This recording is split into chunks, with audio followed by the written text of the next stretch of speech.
Have you ever felt it? That uneasy chill on the back of your neck when you're walking home alone. The sense that someone, something, is just a few steps behind you. Most people brush it off. Maybe it's paranoia. Maybe it's nothing. But what if it isn't? What if something truly did follow you home? These are 3 true horror stories of people who were followed home, not rumors, not ghost stories made up for entertainment. These are true horror stories, chilling accounts of paranormal terror, sleep paralysis, and home alone horror stories that leave their mark long after the lights go out.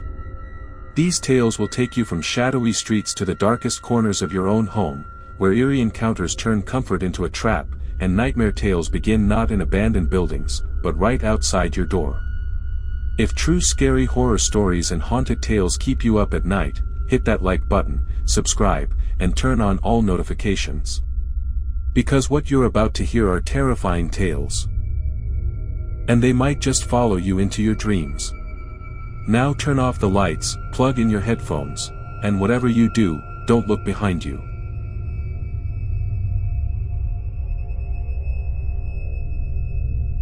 This story is about the man behind the windshield. It started with a gas station. Riley, a 25-year-old nursing student, stopped to fill up her car on the way home after a late hospital shift. The lot was mostly empty, dimly lit, and the night air was still. She noticed a man sitting in a rusted sedan parked just across from her, facing her direction. He wasn't doing anything. Just watching. She paid, got in her car, and drove off. But in her rearview mirror, she saw headlights. The same car. At first, she thought it was coincidence. But every turn she made, he made. Even when she switched routes and took a different exit off the highway, he followed. By the time she got home, she was shaking. She parked in her garage, shut the door, and locked herself inside. The lights were on, doors locked. Safe. Or so she thought. 2 nights later, she started hearing tapping, barely audible, like fingernails on glass. At first, she thought it was just her imagination. But the tapping returned, every night. Always around 2:40 a.m. Then came the sleep paralysis. She'd wake up frozen, eyes open, unable to move, while something tall stood by her bed, its face obscured, watching. She installed cameras. Nothing showed. But when she checked her car one morning, she found a crumpled photo tucked under her windshield wiper. It was a picture of her, sleeping in her bed. Her front door was locked. Her windows were locked. She had no idea how it was taken. That night, she stayed up. Lights on. Phone in hand. At exactly 2:40, her phone started ringing. No caller ID. When she answered, all she heard was breathing, and a faint whisper, "I like watching you." She moved out the next day, but even in her new apartment, paranormal activity began to show. Sleep stories turned into nightmares. She'd wake up to find her closet wide open, her clothes soaked in a foul-smelling liquid. Her cat stared at corners, growling. Then one night, her fire alarm went off. Not from smoke, but from heat. A candle had been lit in her living room. She lived alone. Had no candles. Whoever, or whatever, followed her home wasn't human. Riley now sleeps during the day and works nights, avoiding 2:40 a.m. at all costs. But sometimes, her phone rings. No caller ID. Just the whisper. "You can't run from me." Now, Riley is trapped in a cycle of fear. Her story isn't just one of true horror stories, it's one of obsession, invasion, and a haunting that won't let go. It's the kind of home alone horror story that blurs the line between physical danger and supernatural terror. Her once safe home has become the epicenter of creepy stories, each one darker than the last.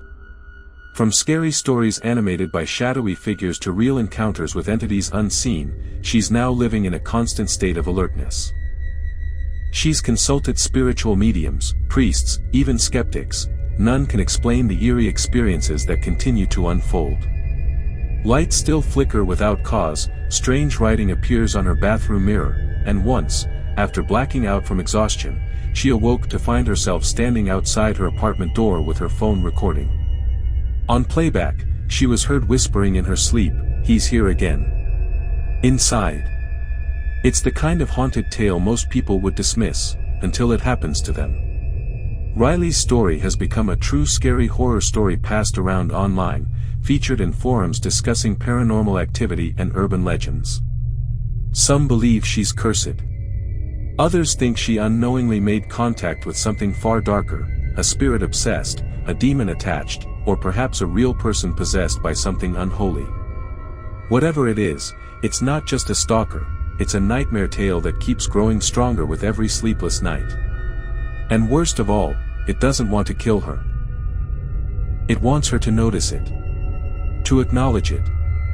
Because once she truly sees it, it will never leave.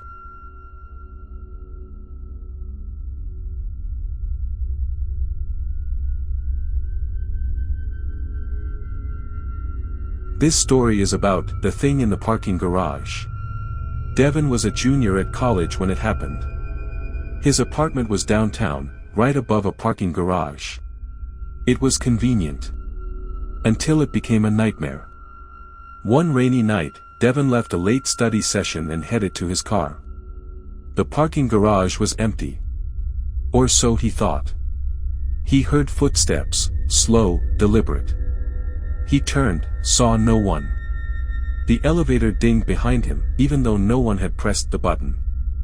Then a man stepped out. Tall, soaking wet, wearing a soaked gray hoodie. Face down. Devin froze. The man just stood there, unmoving. Then he whispered something. "Nice car." Devin didn't reply. Just got in and drove home. But from that night on, things got strange. First, it was the footprints. Wet ones, leading from the front door to his bedroom window, despite no rain and no guests. Then came the ghost stories from his upstairs neighbors. One said he heard someone crying outside his apartment at 3 a.m. Another saw a man standing motionless in the stairwell for hours, face to the wall. Devin shrugged it off, until he woke up one night and saw water pooling beneath his bed. It reeked. His apartment was dry. The ceiling hadn't leaked. He followed the puddle trail to his door, where someone had written, "Let me in," with what looked like moldy water. He installed locks, even a steel bar across the door. But the next morning, the bar was bent. Devin's dreams turned into scary stories animated by terror. He would see the wet man in his sleep, on his ceiling, whispering, "You saw me." He contacted a spiritual advisor. They warned him, he'd come into contact with a spirit tied to trauma, one that attaches to those who notice it. Ignoring it wasn't enough. Once you see it, it sees you. He moved out after an especially horrific night where he woke up choking, mouth full of black water. Paramedics found no medical cause. To this day, even years later, he says he sometimes hears dripping water with no source. And whenever he walks into a new parking garage, he checks for wet footprints. Because once it follows you, it never stops watching. The story spread quickly across campus as one of the most disturbing true scary horror stories ever whispered through dorm room walls. It wasn't just a creepy encounter, it became a haunting case of paranormal activity that left even skeptics shaken. People shared Devin's tale in online forums, tagging it under haunted stories, eerie experiences, and urban legends. Some believed he had seen a lost soul, while others thought the spirit was something far darker, something that feeds on acknowledgement and fear. Devin's new apartment isn't free from the past. At exactly 3 a.m., his ceiling light flickers 3 times, like a warning. Sometimes he finds puddles on his floor again, always in the shape of footprints. His sleep has been broken by episodes of sleep paralysis, where the same wet figure looms over him, whispering indecipherable words that feel older than language itself. These recurring incidents have turned his life into a cycle of horror stories for sleep, where rest is a risk and dreams are doorways. Now, Devon avoids rain at all costs. He refuses to enter underground structures. His once normal life is now defined by routines to ward off evil, salt lines at doorways, mirrors covered, candles lit during storms. And yet, despite it all, he admits one horrifying truth: sometimes, he misses the whisper.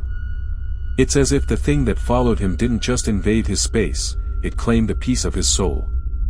And in the silence of some nights, he swears he hears it again. "You saw me. You let me in."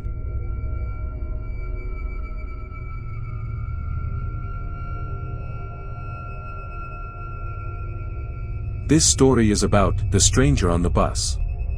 Tessa had always used public transit to get home from her evening shifts at a local bookstore. She enjoyed the quiet, the solitude. Until one night, when she noticed the man at the back of the bus. He never blinked. Never looked away. Just stared. The whole ride. When she got off at her usual stop, she glanced back. He was still seated. The bus pulled away. Relief.